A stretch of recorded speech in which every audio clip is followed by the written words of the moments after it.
তোমরা সবাই কেমন আছো? আশা করি খুব ভালো আছো।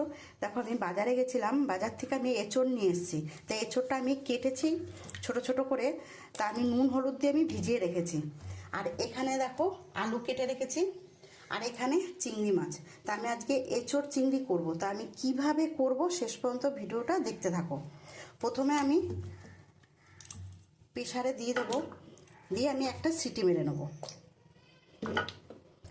আমি প্রেসারে এঁচড় সিদ্ধ বসিয়ে দিয়েছি। তা আমি এঁচড়ের জন্য আমি কিছুটা মশলা নিয়ে নিয়েছি, মশলাটা আমি ভেজে নেব। এখানে দেখো গোটা গরম মশলা আছে, তেজপাতা, শুকনো লঙ্কা, জিরে, ধনে, আমি এটা ভেজে নেব। আমি মশলাগুলো ভেজে নিয়েছি। আমি চিংড়ি মাছটা নুন হলুদ দিয়ে মেখে নেব।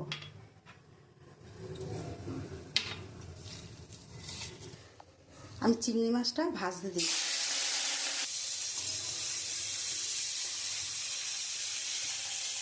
আমি চিংড়ি মাছটা একটু হালকা করে ভেজে নিয়েছি, এবার আমি তুলে নেব।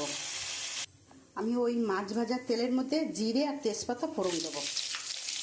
আমি আলুটা একটু ভেজে নেব।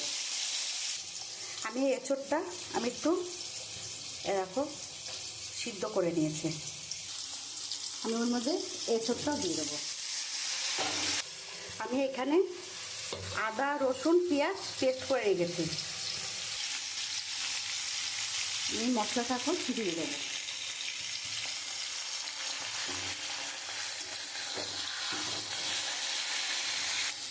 আমি এখানে নুন, হলুদ, লঙ্কার গুঁড়ো, জিরের গুঁড়ো আর অর্ধেকটা টমেটো আমি দিয়ে দেবো।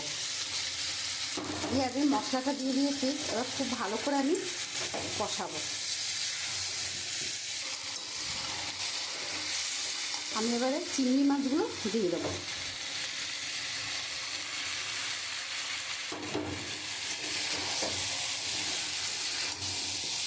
দেখো বন্ধুরা, আমি অনেকক্ষণ ধরে কষিয়েছি, তেলও ছেড়ে দিয়েছে। এবার আমি পরিমাণ মতন জল দিয়ে দেবো। আমার কষানো হয়ে গেছে, এবার আমি জল দিয়ে দেবো। আমি এখন পরিমাণ মতন জল দিয়ে দেবো। আমি জল দিয়ে দিয়েছি, আমি এখন ঢাকা দিয়ে দেবো। আমি মশলাটা বেটে নেবো শিলে।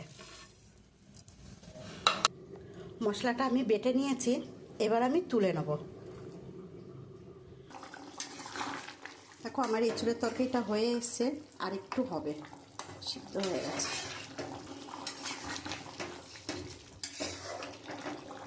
আমি এই ভাজার যে মশলাটা যে আমি বেটে নিয়েছি, আমি এটা দিয়ে দেবো।